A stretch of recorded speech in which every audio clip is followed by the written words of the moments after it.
It wasn't until I started challenging the things that I believed about myself that things started to shift. It's amazing how much we can carry ideas about ourselves that aren't even true for so many years. Hello, and welcome to the Connect podcast. This show is all about helping you connect to your soul's calling so you can take action on it. Because the sweetest success is a blend of discovering your purpose with the inner drive to bring it to life. I'm Sheila, health coach, lifestyle entrepreneur, and mom of two, best known for my online wellness programs, mentoring, and self-love passion. Listen in for inspiring interviews, solo chats, and Q&A sessions that will move you past overwhelm towards what lights you up. Stop accepting good enough and go for your version of great in your health, business, and relationships. Let's get started. Hi, welcome to this Monday minisode where I share an insight designed to help you live into what lights you up this week. So, what is your story? I'm always so curious about the stories that brought people to where they are in their current life, where they came from, what things they experienced, what adventures they went on, what questions they asked, what things they've learned. That's a huge reason why I have this podcast, is I love to get curious when I'm interviewing people. And I realize it's easy for us not to get curious enough about our own story and what got us to where we currently are in our own lives. And so I'd love for you to think about this. What is your story? What are the things that have happened in your life that have brought you to this place in your life and have created the belief systems that govern what you do each day, each week, each year, what you think is possible for yourself? It's a really interesting practice when you get quiet to do this, because it's not always easy to look and take responsibility for some of the things that have happened in our lives and realize that some of it is a belief that wasn't even ours to begin with, that we held on to because it was perhaps adopted from someone who we respected at one time, a person who was maybe a leader in our life in some way, whether it was a teacher or a parent or another person of authority in our life.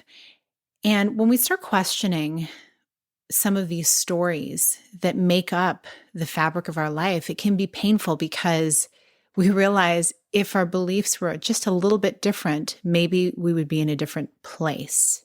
Maybe we would be closer to where we had really hoped to be.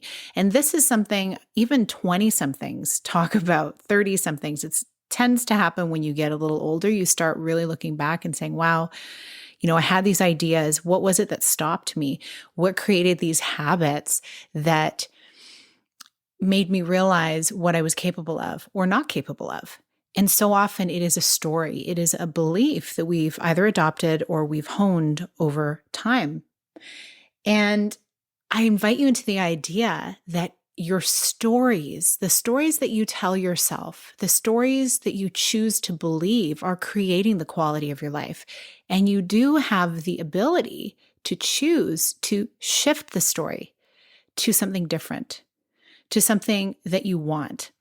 And also you can look back. I find this so helpful for myself. And when I'm talking with other women about this very thing of how it has impacted their wellness choices, why their bodies are either working for them or they feel like their bodies are working against them in their health, or how people have been able to achieve certain things in their careers. And that is looking back at those things that you're proud of, your proudest moments, and determining what is it that really made that happen. Was it just a fluke? So often it wasn't, right? So often we are put in situations where we rise to the occasion. And there's something that we're telling ourselves in that moment that determines how we respond in that situation.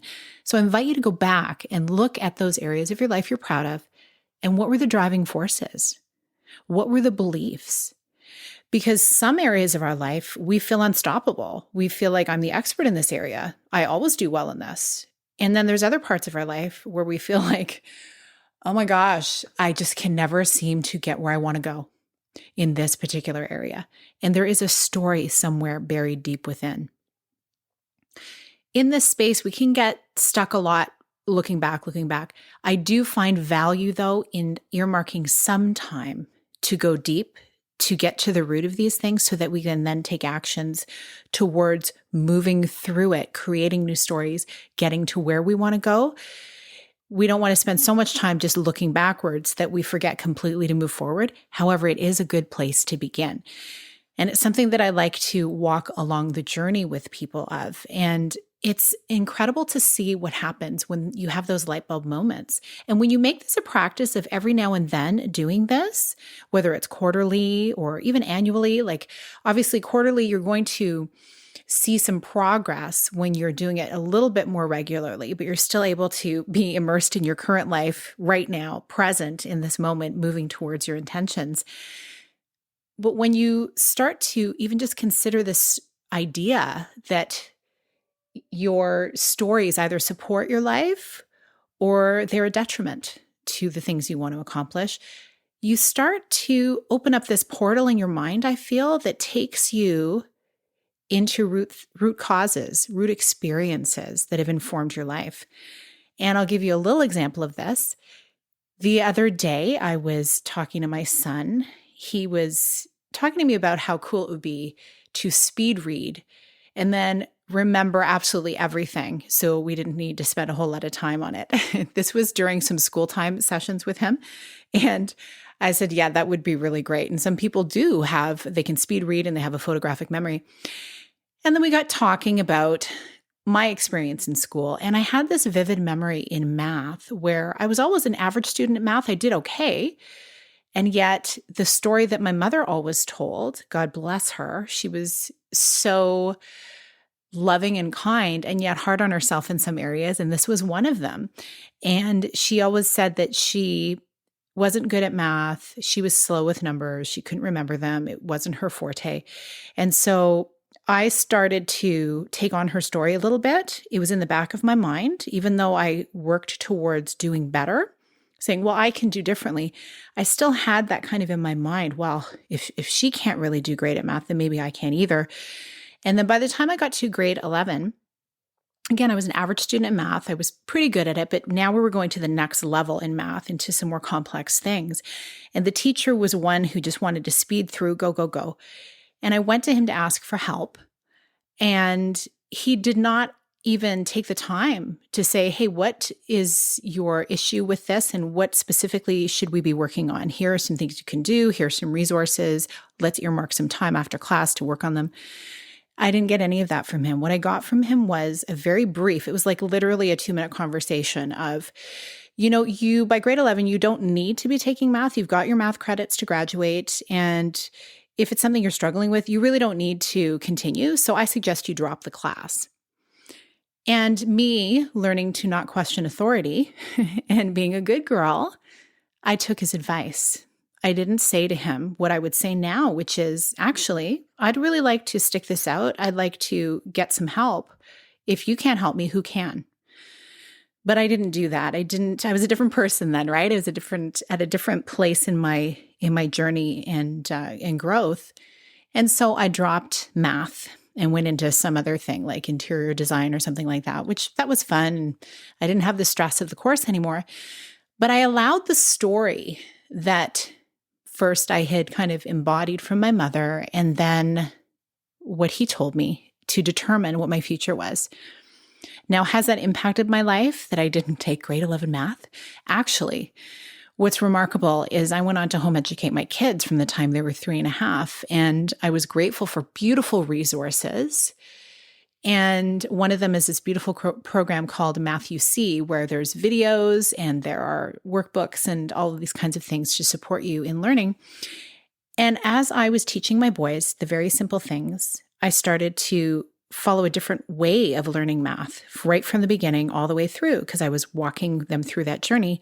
And I became really, really great at math, all the way up to algebra. And it's certainly not easy. It challenges my mind, but I have a complete understanding of it now. And I say all that not because I think everybody should want to be math whizzes. I say that because that's an example of how a story can limit us, and it doesn't have to. So as you are considering the stories in your own life, and as you take this time to look back at what may inform on some of the things happening in your life currently, I invite you to consider that you can change the story. You can change your current reality, your current story. Even with a small shift, it can make a huge difference. Thank you so much for listening. I would love to hear what came up for you. I'd love to hear what you're working through now and how this is impacting your life, your stories. What are the things that you want to shift? I'm here walking on this journey with you, and I wish you so much goodness for the coming week. And we'll see you on Wednesday for another episode. Have a beautiful rest of your day. Big blessings. Thank you so much for being here with me on the Connect podcast. If you like this episode, please share it with someone you think would enjoy it. Also, if you head over to iTunes to leave a review, I'd be so grateful. Let us know what your favorite parts were and what you'd like to hear more of. It will help us have a greater impact, elevating many more people to grow and succeed together. See you next time.